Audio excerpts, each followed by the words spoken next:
Hello and welcome to today's episode of Bump to Business Owner. I am your host, Caroline Marshall, and this is our final episode before the Easter season break. And today I'm so excited to welcome a guest whose story will resonate with so many of you listening, because it starts in a place I know so many mums have found themselves, questioning where they fit in the working world after children. Amy Grilli is the co-founder of 5 Hour Club, a fast-growing platform and movement rethinking how work works for parents. But before that, Amy was a teacher, a literary specialist, and then, like so many women, she stepped back from her career to raise children, becoming what so many of us women and mums relate to as the default parent. After years out of traditional work, Amy found herself standing at the school gates, feeling like she no longer belonged in her professional identity. She even considered removing herself from LinkedIn entirely due to the shame of her career gap. Instead, she wrote a post. That post went viral, reaching millions, sparking tens of thousands of conversations and revealing something powerful. This wasn't just Amy's experience, it was a global problem. From that moment, Amy and her co-founder Emma Harvey turned insight into action, surveying thousands of parents, launching a job board within 2 months and building 5 Hour Club, a platform championing 5-hour careers designed to fit around school hours without compromising ambition. In just 1 year, they shaped over 140 roles, partnering with forward-thinking employers and starting to challenge the very structure of the 9 to 5. This is a conversation about identity, ambition, motherhood, and what happens when one honest moment turns into a movement. Amy, thank you so much. What a bio. And can I just say, I really have to bring up what we were just chatting out before the podcast, was that one of my team who does my TikTok was like, Caroline, let's do a post based on the podcast. These are my top 3 careers post-motherhood. And I was like, right, easy. First one always will be the virtual assistant industry. I'll always champion that. I guess another is going freelance in whatever service you can provide based on your career. And then I was like, this is really hard because it's really hard to find a job that's flexible. So for me to say top 3 careers, so then basically I was like, hope you can either build a company or find a company through platforms like 5 Hour Club that are flexible, basically, was what I came to. And it's just so ironic that I was asked to like make this post, and I was like, it's because it's really hard. And so it was so well fitting for our conversation today, Amy. Yeah, I mean, it's so true, isn't it? It feels like, what is the choice? What are our choices? It's kind of, doing it yourself or finding a job that fits, which doesn't happen, or or kind of finding or retraining is the other thing, is, doing a completely different career. So, I don't think there is one good career for a mum. Retraining, that's a good one. I should have done that. That would be my next post. Retrain into what though? But never. We'll talk this is about that. and this is what my co-founder did actually. So part of her story is that the reason we started this was to be able to share the fact that actually often you have to retrain. So she was a teacher as well, and she retrained. She found a course, Code for Girls, and she retrained because the jobs on the other side were more flexible and remote. So that's why she did it. And that's what, part of what we were doing was to kind of highlight these other options that you can do. And this is crazy. I always think this is such a diversion because you're a former teacher, but I have a good friend from university. When we were both at university, I remember she's like, I'm going into teaching. She was thinking about having babies in the future and like that would be a great career for it. And I was there at uni going, oh, who thinks about having babies in their career right now? I'm just going to go for it. But she did such the smart thing. And then teaching just didn't. She also changed career into programming and tech. Yeah. Post, and she loved her job at that point of teaching, and she moved because it just wouldn't work with her 2 girls. And I was like, she'd done all the right things versus someone like myself who was like, no, let's not think about babies at uni and getting your first job. Classic millennial, like that's a later problem. Well, listen, and you know what's funny is that I went into teaching not to become a teacher. So I went in to do because I needed to get 5 years under my ed psych doctorate. So I was like, well, I've got to do this for 5 years, and I knew that teaching was not good for when you have kids. Like I was like, I cannot be a teacher with children. So I already knew like, oh no, that's not something I'm going to be able to do when I have children because of the system and knowing how many hours I put in, how inflexible it was. So that is, if we weren't trying to right the world with sort of jobs between school hours, we would be trying to fix the teaching education side of things because they lose so many women because they have children, because it's so inflexible. It's the best job for parents in the way that, parents make great teachers, but actually flexibility wise it's the worst job, and they lose everybody because of it. And you think it would be the best job because of school holidays and all of that in that sense as well, not just the fact huge misconception about what the perks of the job are, which is not school holidays at all. But yeah, it's Oh. a lot. And so did you do that? Right, ties in nicely to the start of your career journey. And, and you clearly had huge ambitions, but also at the same time, it sounds like you kind of knew where to channel it in order if you were going to become a mum at some point. So you were thinking about that. And did you do your 5 years teaching and then have babies? How did it look? So I went into teaching straight from university with this educational psychology plan.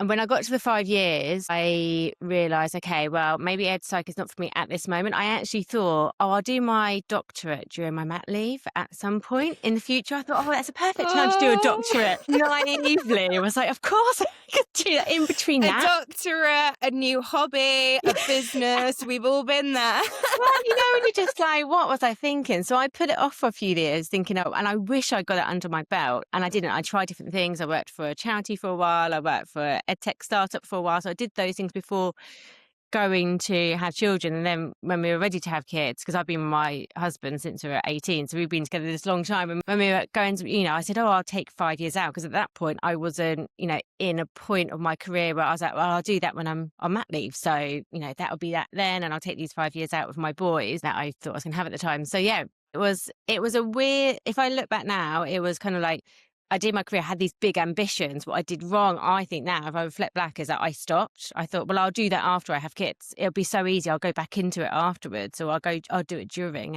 And I think that's my reflection now, is that actually we know how difficult it is to have children, to be able to do anything around children, especially when it comes to your career. So if you are ambitious, it's kind of like, get as much under your belt as you can beforehand, get yourself to a position where you can then easily go back to it.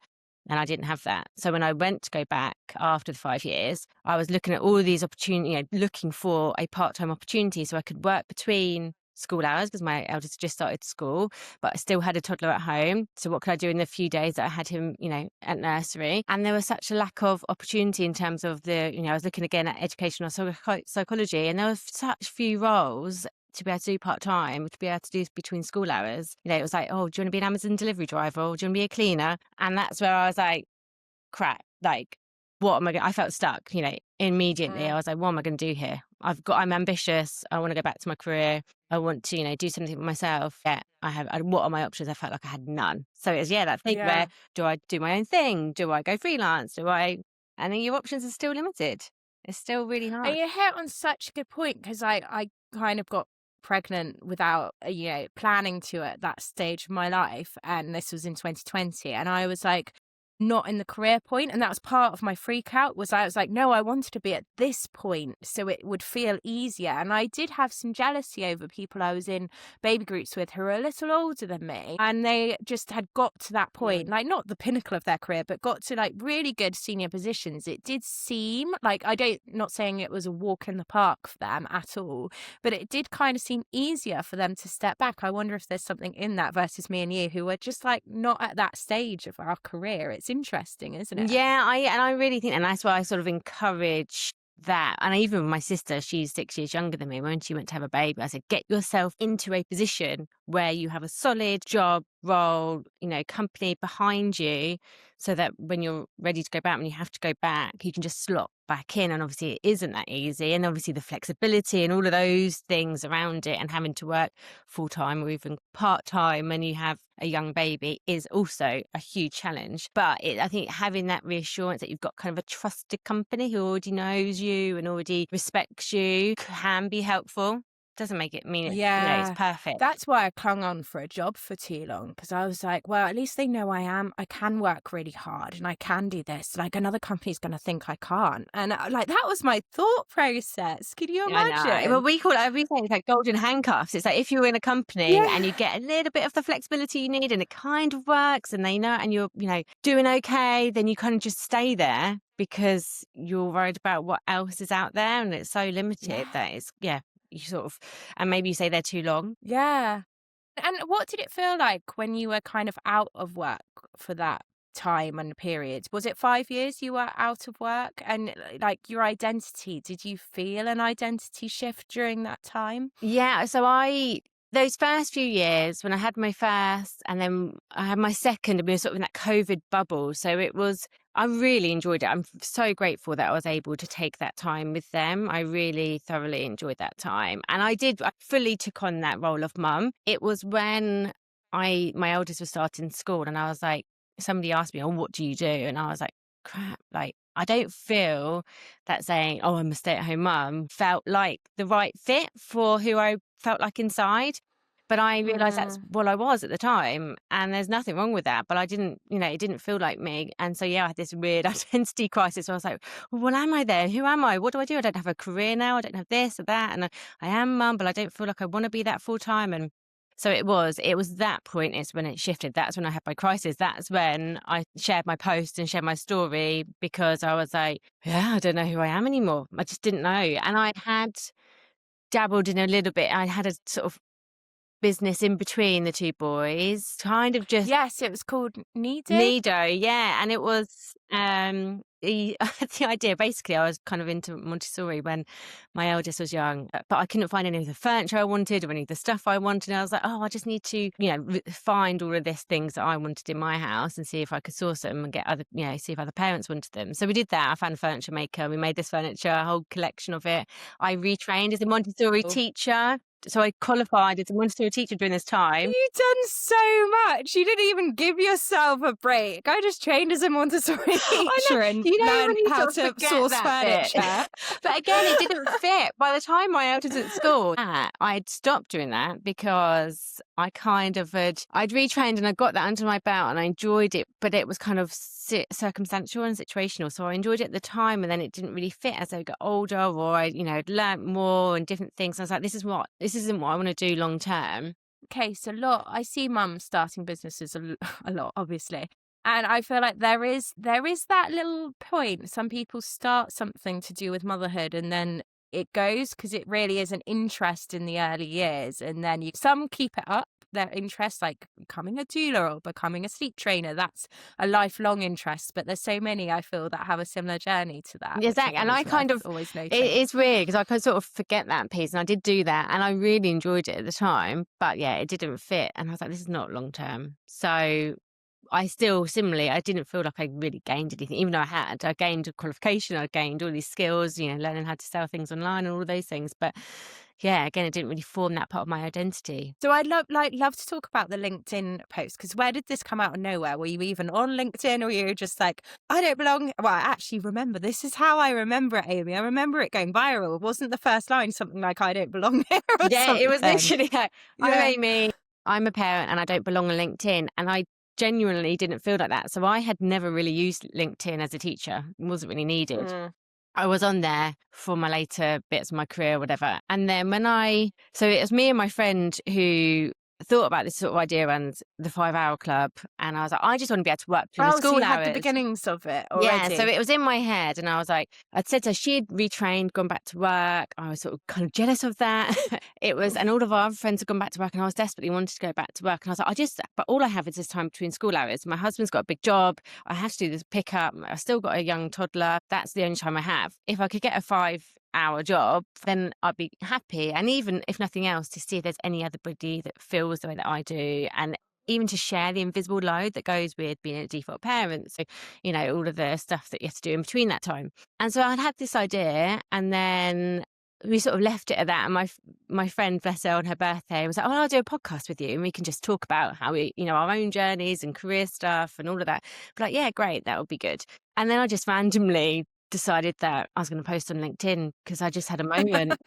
I was like, I don't know what it was. I just kind of, I felt like, well, if, the 5 Hour Club, if it was to be, to find these roles, then eventually we're going to have to be on LinkedIn. So I just shared it, not even thinking about it. I had about, 10 followers or something at the time. And then it just went viral. So that night, it was the Maybank holiday 2 years ago. And, I shared this post. My husband was doing bedtime. And I came home, I said, oh, I've just shared this on LinkedIn. And he was like, oh, it's got like 2,000 impressions already. And I was like, oh, is that good? I don't know. I don't go on LinkedIn. Never. He uses LinkedIn like I use Instagram. So I'm like, oh, right, that's cool. By the next morning, it was like 50,000 impressions. And then it was like, by the end of day one, it was 1 million impressions. And it just kept going up every single day for 14 days, 1 million impressions. Did you find that stressful at all? Or like you'd been really vulnerable?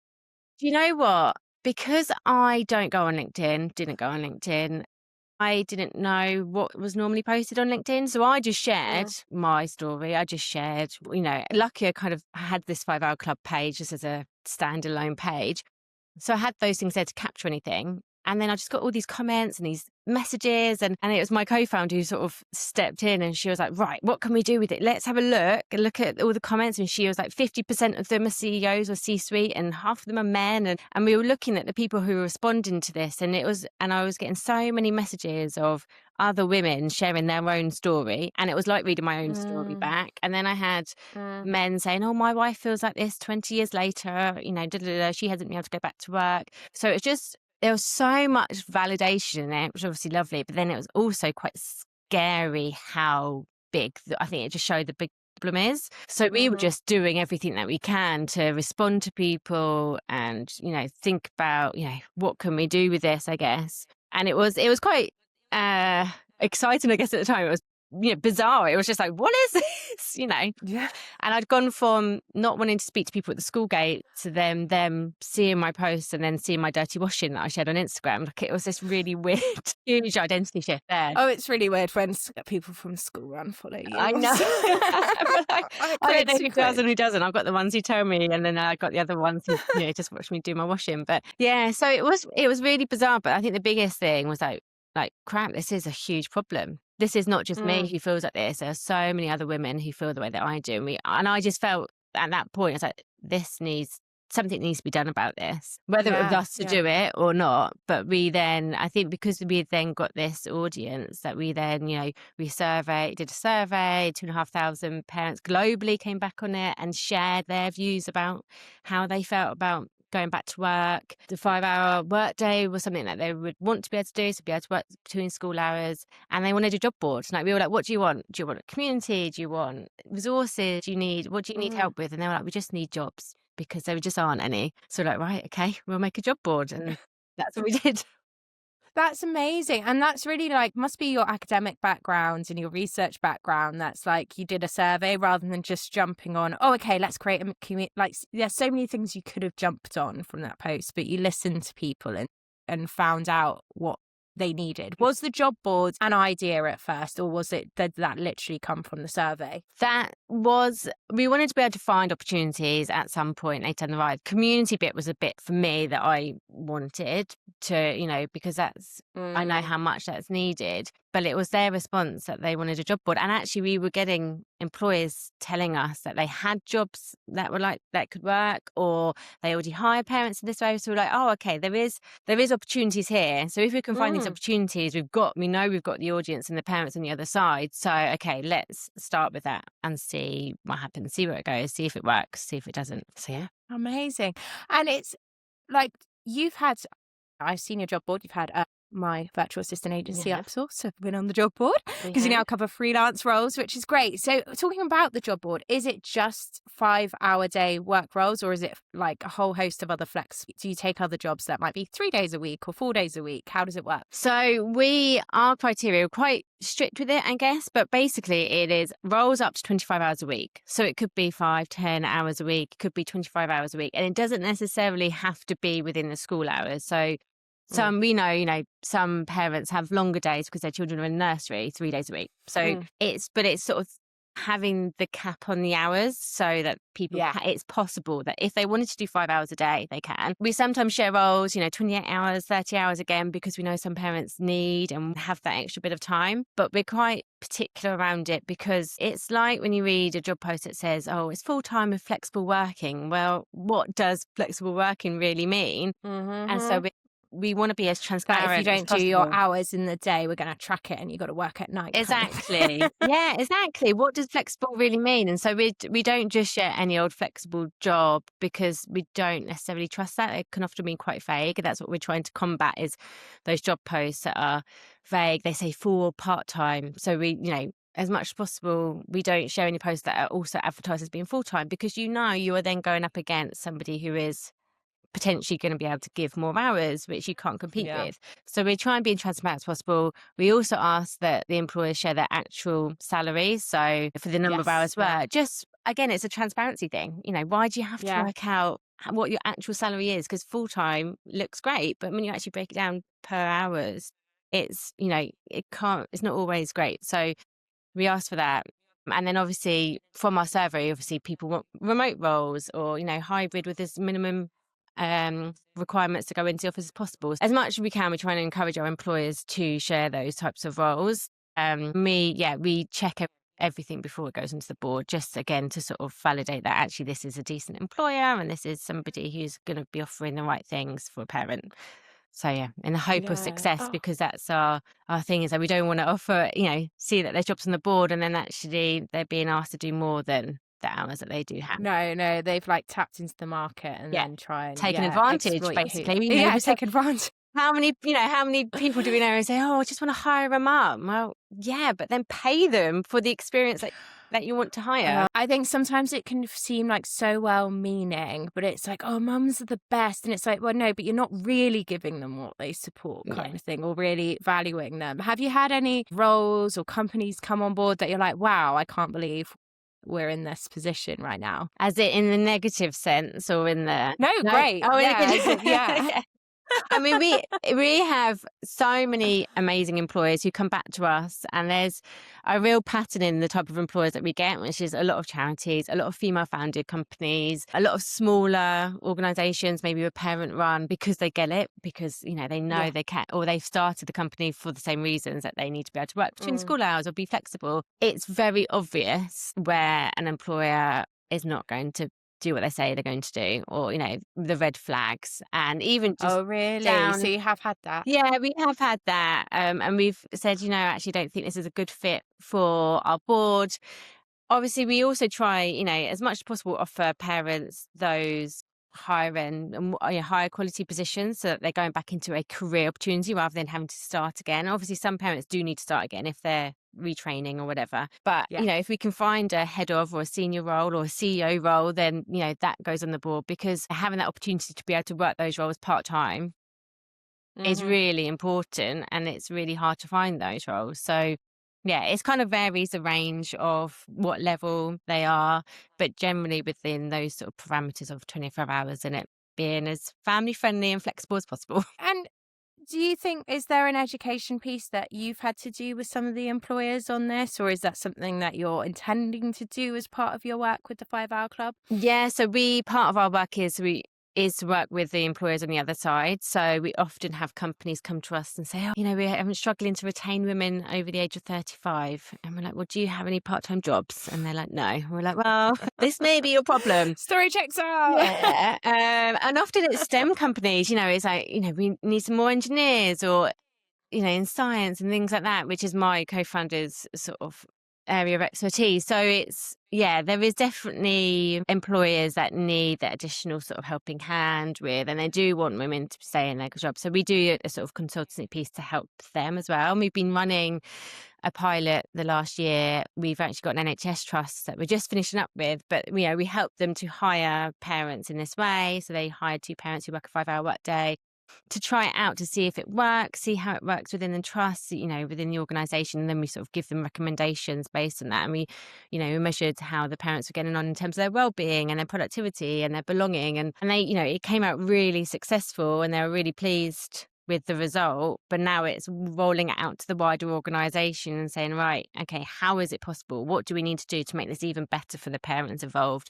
So yeah, we do a lot of work with the employers, because some of them either don't get it or they're too big that it's really hard to bring this in. Yeah, I get that. Yeah. They've got their policies and it's kind of strict, where it's, well, like, what about this department and this department, and looking at it on a department basis almost. Yeah.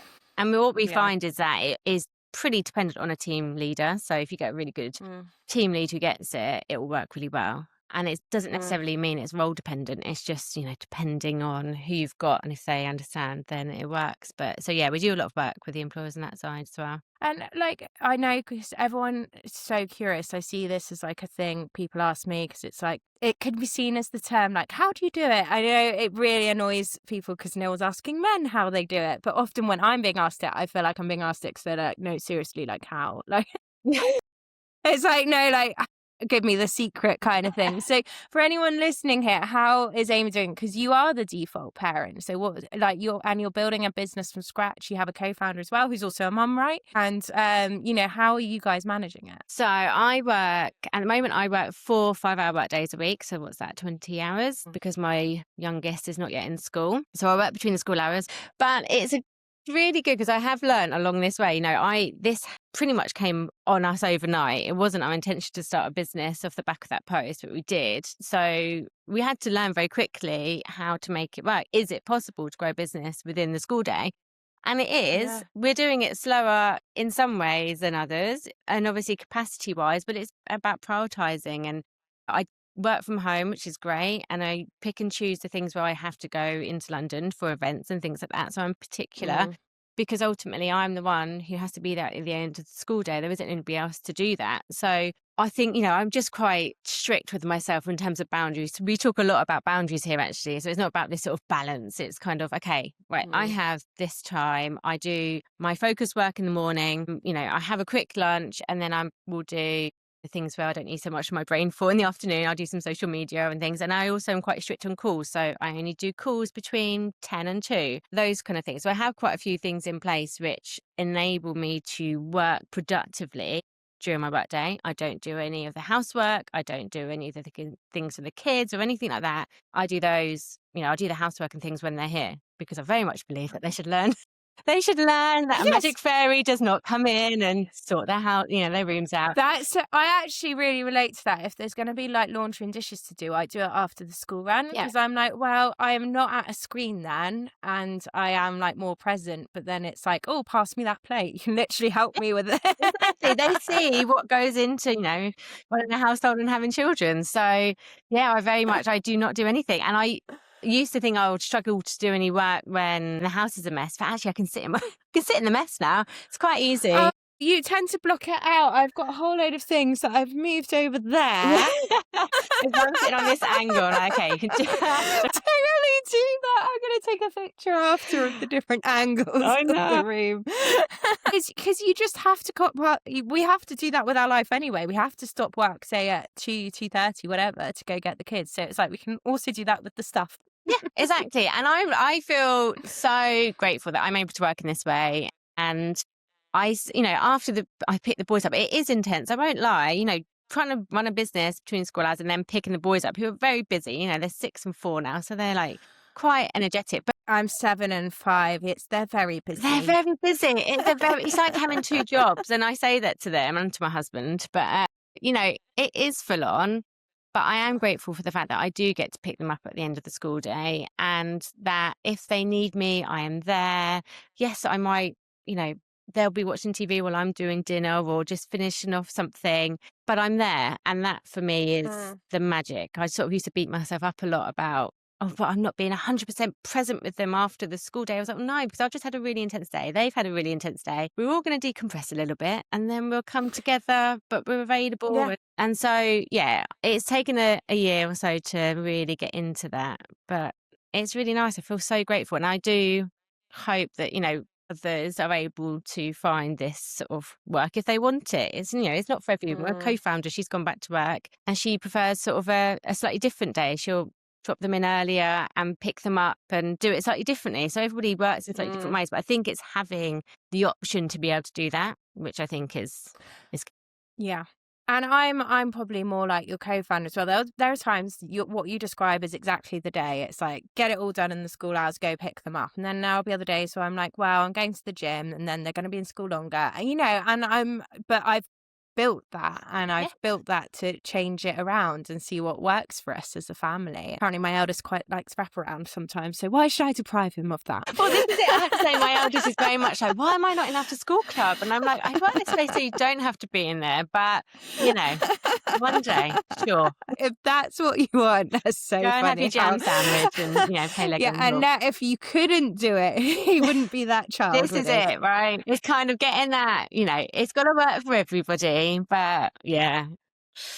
For any mums listening who, I don't know, maybe their kid is starting school this year, next year, and they're like listening and they're like, yeah, I'm like Amy several years ago. And I just feel like so like don't have that identity anymore. I want it. I'm ambitious. Do you think you could have done with hearing back then? I think I could have done with hearing that it all figures itself out. Whatever you feel like you are at the time is not going to be like that forever. We know that with kids, right? They go through all these phases and you think it's going to last forever and it doesn't, but you will figure it out, because if you are that way inclined and you want to go back into work and you want to do these things and you want to be around for your kids and all of this, you'll work it out. It doesn't mean it's easy, but you will, Mm. there are more options, and don't fret too much. I know it's that feeling. I still feel that little bit of feeling stuck, you know, Mhm. and it's a horrible feeling like you have no choices. But I would say always start small too. It's like, okay, you might not be able to get a part-time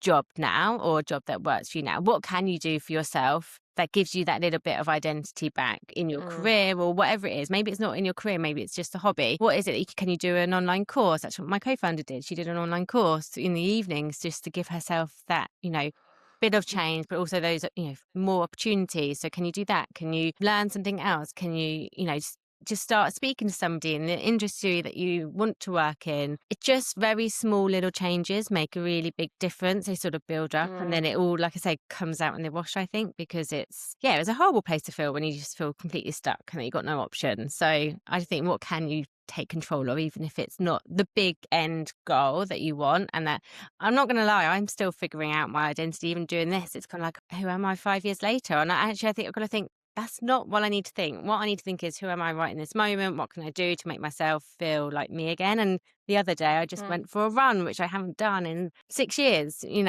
that made Mm. me feel like me again. Yeah, Oh, that's it's amazing. a really horrible place to be in. I know that when you feel that.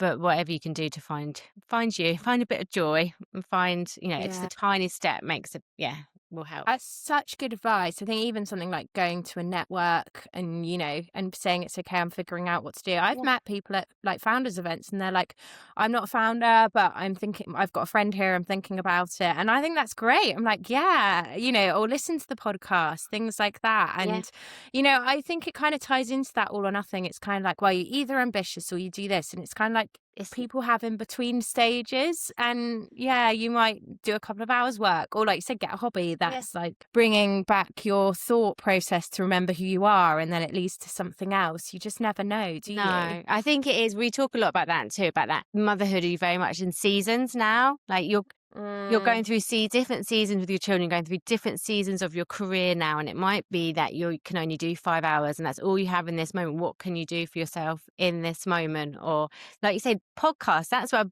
big place where I started was. I just listened to loads of podcasts that I was interested in, and it gave me ideas and things to think mm, about. It didn't mean that I had to shift something tomorrow, but it just helped me get started, and it just yeah. lifted and thought, oh, actually, there are some options. So looking back now at your journey, because I don't know, I feel like you were way more sensible than me, reflecting back on the beginning of the chat where I was like, who thinks about motherhood when they're in their early 20s? Just go for it with career. But it sounds like you've like always thought about it, but has your ambition changed at all? Or is it just still there and you've just had to change with the season, for example? Yeah, do you know what? I don't know that I was always that intentional. I know it sounds like I was really wise, but I wasn't. I just think I always knew I was going to have kids, or I wanted kids. I've been with my husband for a long time, so that was kind of in our future. I knew sort of where I wanted things to go, but I didn't necessarily make any intentional moves to get to there, if that makes sense. I know Yeah. it sounds like I did, but I didn't really. And so I do look back now, and even the amount of time that I had out with my boys, I think, gosh, like actually, maybe I should have gone back in a lot sooner. Now that I reflect on it now, obviously, I'm very grateful that I had that time. But in terms of picking it up again, it would have been, and even in the dynamic within our family, my husband's very much the one, he's a breadwinner who works and he does that. And I fell into that default parent. And I think that now I am working, that shift is so much harder, that if I'd gone back in earlier, maybe it would have been a little bit more equal in that sense, in terms of responsibility with the boys and with the house and those kind of things. Mm, So, mm. yeah, I know it sounds like I was wise, but I really wasn't. Good to know. We're because we're launching a new kind of partnership with. Have you had a Lucy Legal on Instagram? Yeah. We're creating a series, and we like really thought we were reflecting the other day, and we think about relationships and things. And I think I didn't plan on going in this direction, but I think the default parent is such a relationship impact. So have you made since you started working? Have you made any changes? Have you had to kind of constantly address that, or are you still embracing the role as the default parent? Yeah, no, that's a massive work in progress. And it's actually only really, again, it's almost like that identity thing. I don't think I realized I was default parent until 6 months ago, Mhm. where I was like, that is why all the responsibility falls on me. That is why the boys always come to me. That's why you don't think about going off on a work trip. But if I have a day out, I have to check in with you that you're going to be able to cover it. And it's just Mm. those learnings now where I'm like, oh, because I'm the default parent, then I have to do this and I will do that naturally. And it's not a reflection on him, it's just our Mm. dynamic. And it, so many people go through the same thing and almost fall into it. And I think if we'd been again more intentional when when we used to had kids, it would have maybe been different. And I think, yeah, we have quite a few discussions now about it does impact our relationship. Obviously there's frustration now because I'm like, well, I want to work and I need to work and whereas before it was just always you have to think about it and now he has to be more involved. And it's not that he doesn't want to be, it's that he's got himself into a position in his career that it's harder for him to do that now. So Mm. it definitely has an impact. And yeah, I don't know. Well, I think it's no matter what an ongoing process because I went in it going, well, I'm going back to work really quickly. So this has got to be a co thing. And don't get me wrong. So there's certain elements that like my husband just is on it, like cooking and all of that stuff. And he's more flexible than some people in their jobs.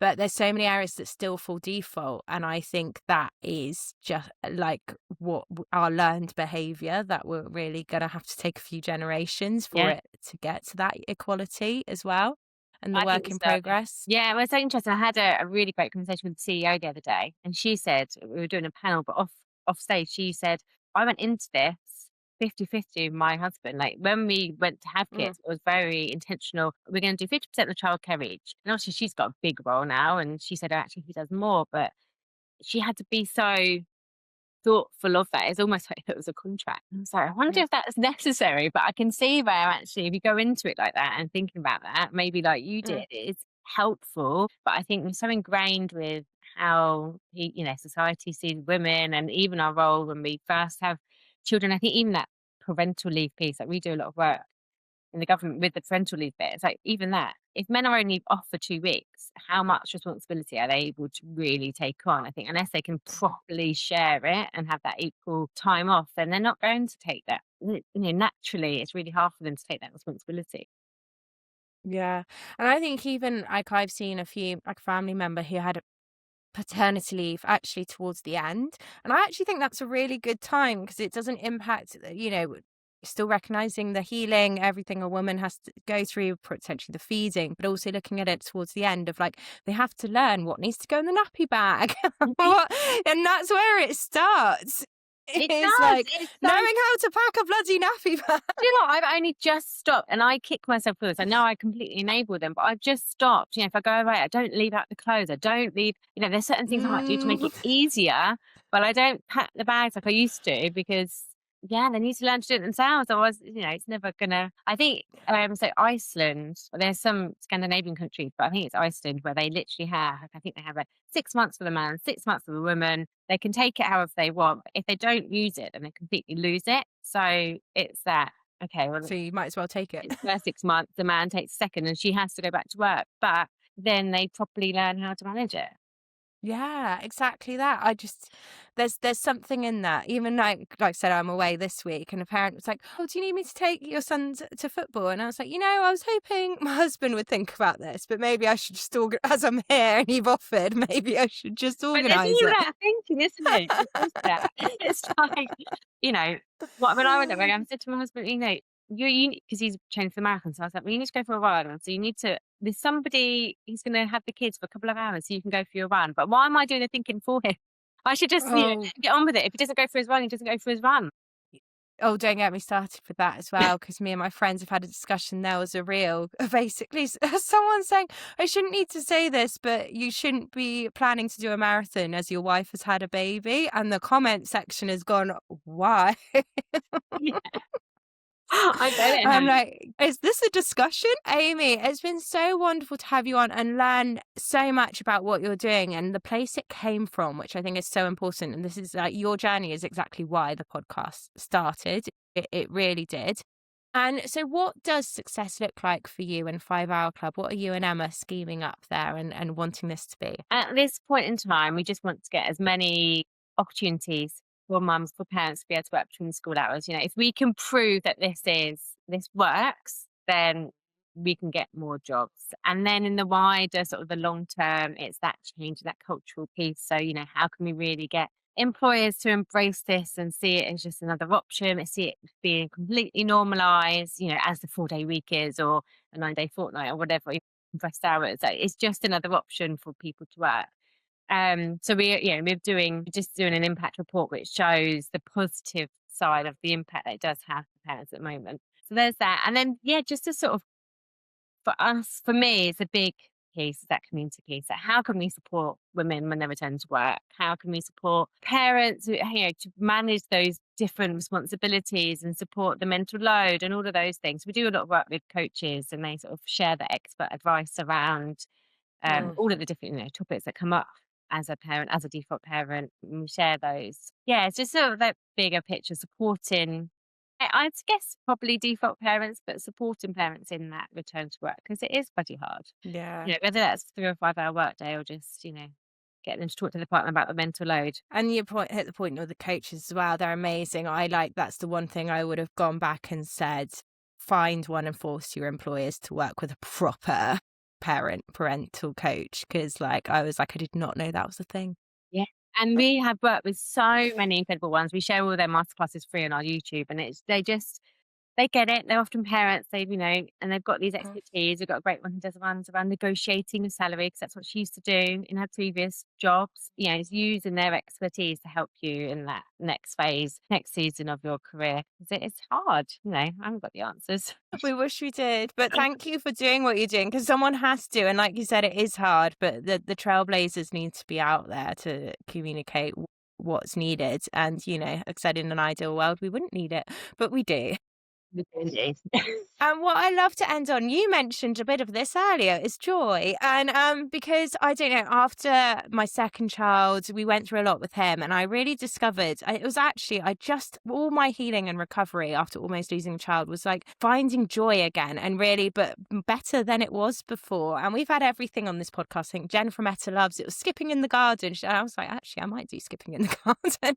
Or having a cup of tea or going on a girls' trip. What does joy look like for Amy away from the kids and 5 Hour Club and work? Do you know what? This is something I've been questioning for the past while, actually. This weekend, Joy was going for my first 5K run in 6 years. That was brought me so much joy, and I dipped in the sea afterwards, and that was like heaven. And I think it's finding just those little moments where you can just be you, and you don't have to, worrying about the kids or anything else that's going on. And I was able to switch off and just embrace a bit of me from before. So yeah, that's what it is at the moment. But I'm still figuring that out. I've tried lots of different things, and it can look different depending on what day it is. Yeah, I encourage drinking. that. I would say finding bar class again. It's finding dance, which was something I used to like before kids. And it is, I think some of it is like, oh, actually, I used to do this and I kind of go. And so, oh, well done on your 5K. That's a huge achievement. Amy, where can people find you and find out more about 5 Hour Club? So we are on Instagram and on LinkedIn at 5 Hour Club with the word, not the number, and on YouTube for our masterclasses. And then if you want to go to the job board, it's 5hourclub.com. That's where you'll find them. And pretty much everything else is there too. So yeah, 5 Hour Club in all places. Amazing. Well, thank you so much for today. And I look forward to hearing more about your success in the future. Fabulous. Thanks so much for having me. Thank you.